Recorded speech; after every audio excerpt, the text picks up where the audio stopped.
அன்பு தமிழ் நெஞ்சங்களுக்கு வணக்கம். ஃபர்ஸ்ட் ஷோ நிகழ்ச்சிக்கு உங்களை அன்போடு வரவேற்கின்றேன். இன்றைய ஃபர்ஸ்ட் ஷோ நிகழ்ச்சியில் விஷ்ணு மஞ்சு நடித்திருக்கின்ற கண்ணப்பா திரைப்படத்தின் திரை விமர்சனத்தை தெரிந்து கொள்ள போகிறோம். வாங்க நிகழ்ச்சிக்கு போவோம்.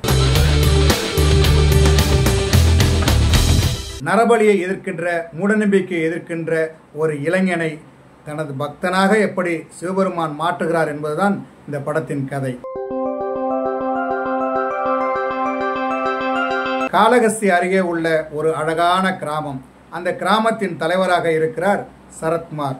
அவரது மகன் சிறு வயதில் விளையாடி கொண்டிருக்கும் போது அவனது நண்பனை அங்கு உள்ள அம்மனுக்கு நரபலி கொடுக்கிறார்கள். இதை நேரில் பார்த்து ஆத்திரப்படும் சிறுவன், சாமி மனிதனை காப்பாற்றதான் இருக்கிறது, இது நரபலி கேட்கிற சாமியா, இது வெறும் கல்லு என்று ஒரு கல்லை எடுத்து சாமியை அடிக்கிறான். சிறு வயதுல சாமிய கல்லு அப்படின்னு சொன்னார் இல்லையா, இளைஞனான பிறகும் அந்த கொள்கையை மாத்திக்கல, அது கல்லுதான் அப்படிங்கிறதுல உறுதியா இருக்கிறாரு. ஆனால் வில்வித்தையில வல்லவனாகவும் மக்களை காப்பதில் படை வீரனாகவும் இருக்கிறார். இந்த நிலையில இவங்க பட்டி இருக்கு இல்லையா, அதாவது இவங்க கிராமம் இருக்கு இல்லையா, அது மாதிரி இன்னொரு கிராமம், அதாவது பக்கத்து பட்டி, அந்த பட்டியில் இருக்கின்ற வாயு லிங்கத்தை எடுத்து செல்ல ஒரு கூட்டம் வருகிறது. அந்த கூட்டம் வரும்போதே அங்கு வழிகாட்டிய ஒரு பெண்ணை தூக்கி சென்று பலவந்தப்படுத்த நினைக்கிறது. ஆயுதம் தாங்கி மக்களுக்கு பாதுகாப்பாக இருக்கின்ற நம்ம தின்னப்பா சும்மா இருப்பாரா?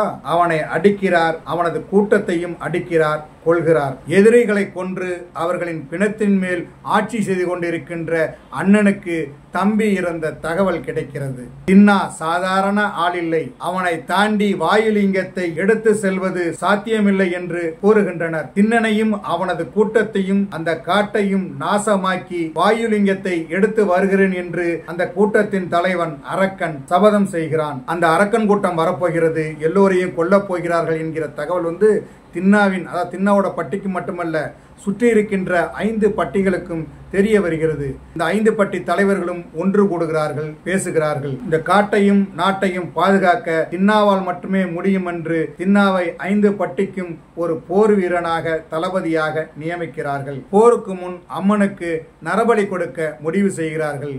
இதை எதிர்க்கிறார் தின்னா. நரபலி கொடுப்பவர் கூட இருந்தால் 4 எதிரிகளை வீழ்த்துவார் என்று பிடிவாதமாக நாத்திகம் பேசுகிறார். தின்னாவின் நாத்திக பேச்சு அங்குள்ள 5 தலைவர்களுக்கும் பிடிக்கவில்லை. அதனால் ஒரு தலைவரான சரத்குமார், அதாவது தின்னாவினுடைய தந்தை, கடவுளை மதிக்கவில்லை, பெரியவர்களை மதிக்கவில்லை, நீ இங்கு இருக்க லாயக்கு இல்லை என்று அவரை தலைவர் பதவியில் மட்டுமல்ல அந்த பகுதியில் வசிக்க கூடாது என்றும் வெளியே போய் என்று கூறிவிடுகிறார். இதனால் தலைவர் பொறுப்பிலிருந்தும் அந்த பகுதியில் இருந்தும் விலகும் தின்னா தனது காதலியுடன் வேறொரு காட்டுக்கு செல்கிறார். ஆனால் எதிரிகள் சும்மா இருப்பார்களா? கூட்டம் கூட்டமாக திரண்டு வருகிறார்கள். அந்த திரண்டு வந்தவர்களை யார் அடக்குகிறார், அதன் பின் என்ன நடக்கிறது என்பது மீதி படம்.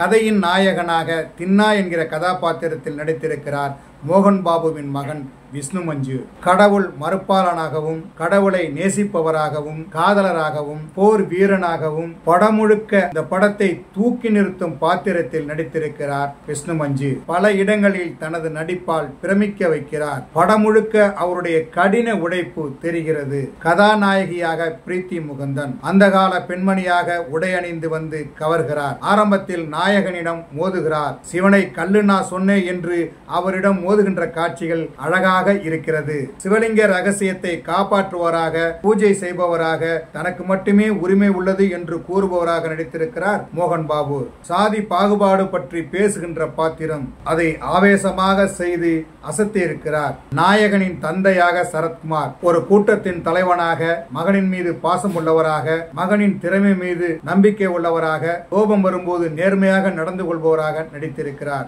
சிவனாக அக்ஷய்குமார், பார்வதியாக காஜல் அகர்வால், ருத்ராவாக பிரபாஸ், அர்ஜுனனாக இருக்கும்போது எதிர்ப்பவராக மோகன்லால், 5 பட்டியல் தலைவர்களில் ஒருவராக சம்பத் ராம், இன்னொருவர் மதுபாலா, முகேஷ் ரிஷி, பிரம்மாஜி, நகைச்சுவை வேடத்தில் பிரமானந்தம், ரகுபாபு, ஐஸ்வர்யா பாஸ்கரன், தேவராஜ், சிவபாலாஜி, அர்பித் ரங்கா என படம் முழுக்க நிறைய நடிகர்கள். எல்லோருமே கதைக்கும் கதாபாத்திரத்திற்கும் பொருத்தமாக இருந்து தங்களுடைய நடிப்பை வழங்கியிருக்கிறார்கள். இந்த படத்திற்கு செல்டன் சாவ் ஒளிப்பதிவு செய்திருக்கிறார். பச்சை பசேல் இருக்கின்ற காடுகள், புல்வெளிகள், அங்கு வாழும் குடும்பங்கள் என அழகாக மனதை கவரும் விதமாக அவருடைய ஒளிப்பதிவு அமைந்திருக்கிறது. போர் காட்சிகளில் மிரட்டி இருக்கிறார். இந்த படத்திற்கு ஆண்டனி படத்தொகுப்பு செய்திருக்கிறார். படம் ரொம்ப நீளம் என்றாலும் படம் விறுவிறுப்பாகவும் பரபரப்பாகவும் செல்வதற்கு காரணமாக இருந்திருக்கிறார். கலை இயக்குனர், சண்டை பயிற்சி இயக்குனர், ஆடை வடிவமைப்பாளர், VFX பணியாளர்கள் என படத்தில் பலருடைய உழைப்பு தெரிகிறது. இந்த படத்திற்கு ஸ்டீபன் தெவசி இசையமைத்திருக்கிறார். பின்னணி இசையிலும் பாடல் இசையிலும் கவனிக்க வைக்கிறார். சென்டிமெண்ட் இசையில் கலங்க வைக்கிறார். இந்த படத்தின் கதை எழுதி திரைக்கதை எழுதியிருக்கிறார் நாயகன் விஷ்ணு மஞ்சு. இந்த படத்தை இயக்கியிருக்கிறார் முகேஷ்குமார் சிங். மூட நம்பிக்கைக்கு எதிராக ஒரு பக்தி படம். அந்த காலத்தில் நடந்ததாக கூறப்படும் ஒரு கதையை தங்களுடைய கற்பனையை கலந்து மிக அழகாக படமாக்கி இருக்கிறார். கடவுள் இல்லை என்று சொல்லும் இளைஞனை கடவுளே கெதி என்று நம்ப வைத்து அழ வைக்கின்ற பாத்திரம், கடவுளுக்கே கண்தானம் செய்யக்கூடிய பாத்திரம், அதை அருமையாக படம் பிடித்து நம் மனதில் கடத்தி இருக்கிறார் இயக்குனர். நடிகர்களிடம் வேலை வாங்கிய விதம், தொழில்நுட்ப கலைஞர்களிடம் வேலை வாங்கிய விதம் என படம் முழுக்க அவருடைய உழைப்பு பயங்கரமாக இருந்திருக்கிறது. படம் பார்க்கும்போது அடடா இப்படியெல்லாம் படம் எடுக்க முடியுமா தமிழ்ல அப்படின்னு யோசிக்க வைக்குது.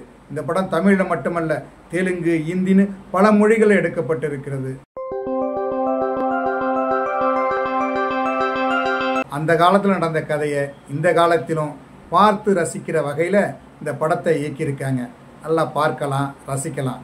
என்ன நேயர்களே, கண்ணப்பா திரைப்படத்தின் திரை விமர்சனத்தை தெரிந்து கொண்டீர்களா? சரி, தமிழ் வலைக்காட்சியை தொடர்ந்து பாருங்கள். தமிழ் வலைக்காட்சியை லைக் பண்ணுங்க, ஷேர் பண்ணுங்க, கமெண்ட் பண்ணுங்க, சப்ஸ்கிரைப் பண்ணுங்க. தமிழ் வலைக்காட்சியின் புதிய அப்டேட்டுகள் உடனுக்குடன் உங்களுக்கு தெரிய வர அருகில் உள்ள பெல் பட்டனை மறக்காமல் அமுக்குங்க. கலை இலக்கியம் யாவும் மக்களுக்கு.